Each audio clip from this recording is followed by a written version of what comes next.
So now that we were able to derive the constants in the Antoine equation using Python and linear and multilinear regressions, we can now look over to the Excel aspects of things and try and get our try and do the same thing through the Excel interface. So let me pull up my Excel workbook here. As you can see, I've already imported all the data that was in that CSV file that we used last time. And so we have our temperature here, we have our pressure here, and we have A, B, C. Now, one thing that I would like to do here is go ahead and name these things. And the reason why I want to do that is so that, say, if I were to do a sum of multiple cells, I would go A2 plus, B5 plus A7. It just becomes very, very hard to follow. However, if we use things like A dot that refers to one thing here, it is so much easier to go ahead and refer to these, and then it makes it a lot easier to read and fix errors if there are any. So it's just a lot easier to understand. So let's go over here, and this is our model is going to be equal to this model right here, this 10 to the a minus b over t plus c. So let's go equals 10 to the a dot, right, minus b dot plus, divided by T, which is going to come from over here. This is our temperature, plus C dot. And then, I believe, well, there you go. According to our model, let me sure that's right. A minus B divided by T plus C. It does seem right. I might need another pair of parentheses just inside here. There we go. Now we have our model over here. That's our model pressure. This is our this would be our experimental pressure. And so let's go ahead and we can go ahead and do the same thing here. I'm going to insert another column through here, and I'm going to call this the subsquared error. Subsquared error.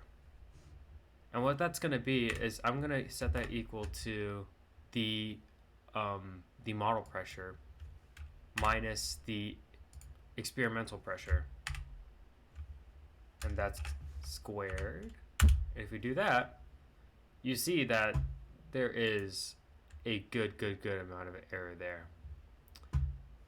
So the next thing we want to take care of is we're going to go ahead, we're going to use that solver function, and we're going to go ahead and try and minimize the amount of error we have here. So actually, let's start by summing up sum of all this.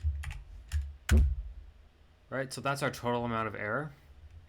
And through solver, we want to go ahead, we want to minimize this by changing these values. You see how we did that? We're going to change our A, B, and C to minimize the amount of sum squared error that we have. Now, we can make sure that the unconstrained variables can be non-negative. However, this isn't a constraint that we have for this data set.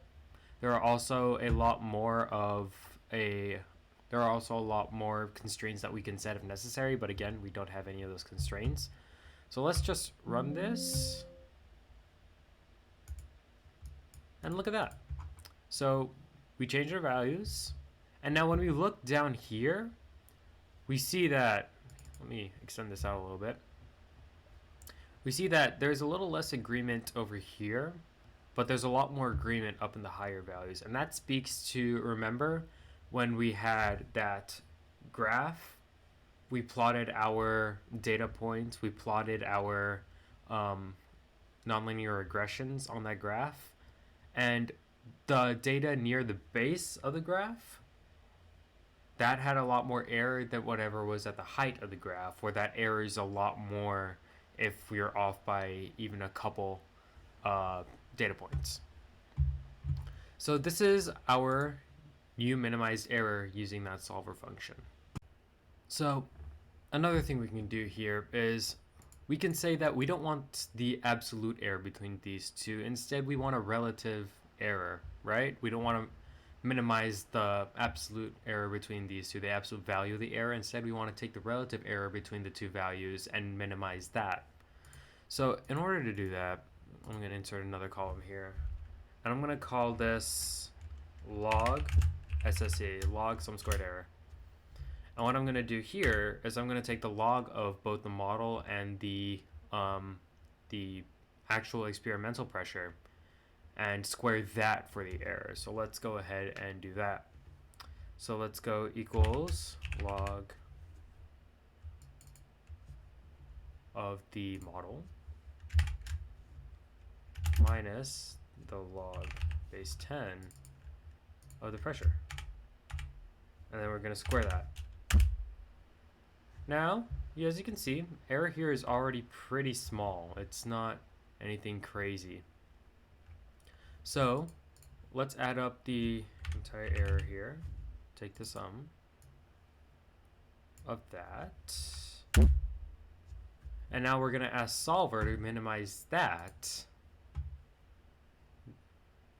Going to minimize this one by changing those same values. So let's go ahead and do that. As you can see, now we have a very, very tiny error. Now, the errors between these two, see, very, very good agreement, and all across the board, you can see that the agreement is nearly identical. We have very, very, very small values. Not a single value is greater than 1 in terms of the disagreement. So these are two ways we can calculate the error using solver. We can do it either with the sum squared or the log of the sum squared. Now next we're going to go ahead and we will use data analysis to go ahead and perform a linear regression on that same data set. So here I have a new little worksheet. I'm going to call this one a linear regression. Back here what we did was a nonlinear regression, whereas where we fit based on error, and of course those are going to look more curvy like. So over here, nonlinear, we have a linear regression, and if you remember from last time, I'll pull up the whiteboard here to kind of write as I speak. If you remember, we talked about a topic called the design matrix. Design matrix. And if you remember, our design matrix looked a little something like this, right? Oh wow, that was not good. Ignore you saw that. Right? We had one column in our I guess our y's. So this one was our T1 log P1, T2 log P2. We had an n number of these, Tn times log P of n. So we had that matrix, and on the other side, we had another matrix looking like this, where we had T1, T2, all the way to Tn. Then we had negative log base 10 P1, negative log base 10 P2, all the way down to negative log 10 of Pn. And then we had a column of ones, right? And then we would also have a coefficient column right here, where we had A, C, and D. Now when we solved this, we ended up, calculating the transpose, multiplying both sides, solving back for D. We had the whole process that we lined out in Python, right? However, when we work here in Excel, it is a much cleaner and a much more simple thing. And that's going to happen with this data analysis thing here. So we already have our temperatures, so let's not worry about that one too much. So let's worry about our negative log. I don't want to make that a... Well, it's fine. Negative log P. right? I don't want to do that. Let's just say log p, right? We have log p there, and we also need, let's just see. We also want we also want this matrix here where it's the temperature times the log. So T times log P.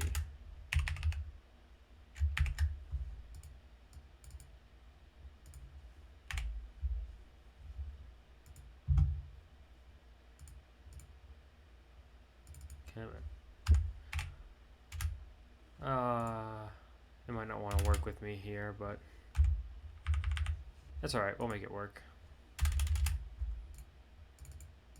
How about we just type in neg log P. Boom. Done. So now for this one, what we're going to end up doing is this is going to just be equal to the negative log base 10 of the pressure. Simple as that. We're going to drag this all the way down, and it'll fill in for us. And now this one is going to be equal to our temperature. So temperature times log base 10 of pressure. And we'll drag this down. So now we have our values that we're going to be using in our design matrix. So now what we're going to end up doing is we'll go over here to data analysis, and we're going to scroll down to regression, right? Now it's going to ask for the input y range. Well, our y range is this one right here, so we're going to give them this. And our x range is going to be our temperature and our negative log. Remember, those are the two things that show up in our design matrix, that temperature and negative log. Now, we do have a column of ones here, so why isn't there one here? Well, it's because that AC minus B, that D value, we are not wanting to set that equal to 0. We don't want that intercept to be 0. Instead, we want to find a value for that so we can solve backwards for B. If, say, that we did want that to be 0, then we would put that column of ones, and then we would hit that constant equals 0, right?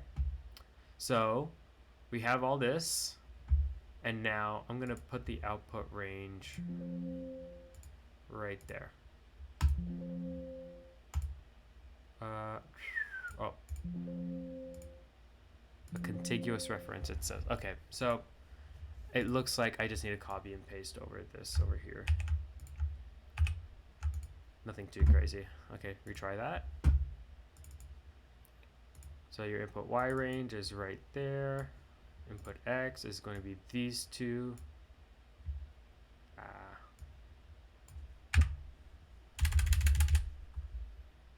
These two right there. And hit that. Oh, I guess I shouldn't have selected the constant is equal to 0. And boom, there you go. So now we have all of our regression statistics and whatnot. We have all the information that we might want. As you can see, we have, this is what we're really focused on, right? This is our D value, this is our A value, and that's our C value. So now we know how to do a linear regression using Excel. We know how to do a nonlinear regression using Excel, using both the solver and data analysis tool packs.